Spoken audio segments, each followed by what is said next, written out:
નખની અંદર અનેક વાયરસ રહેતા હોય અને આપણે જમીએ ત્યારે એ નખમાં જે વાયરસ હોય એ આપણા મોઢા વાટે પેટમાં પણ જાય. તો હવે શું ધ્યાન રાખવાનું? નાવાનું નહીં, પેલા નાવાનું નહીં, નખ કાપવાનું. બરાબર છે? નખને 15 દિવસે મહિને આપણે જોવાનું.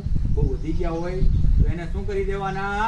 પાણી પીવડાવવાનું. એટલે પાણી નહીં, પાણી કોને પીવડાવવું પડે? વૃક્ષોને. વૃક્ષોને પાણી પીવડાવવાનું. કારણ કે ઝાડ છે ને એમાં પણ એક જીવ છે. આ સંશોધન થયેલું છે. એટલે વૃક્ષમાં પણ જીવ છે અને વૃક્ષ આપણને શું આપે છે? સેવ મમરા. એટલે સેવ મમરા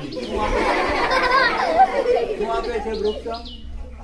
ઓક્સિજન, O2. બરાબર? ઓક્સિજન. અને આપણે ઓક્સિજન થી જ આપણે જીવીએ છીએ. ઓક્સિજન આપણે જરૂરી છે. પહેલી જરૂરત ઓક્સિજન અને બીજી જરૂરત શું છે? પાણી પૂરી. એટલે પાણી પૂરી.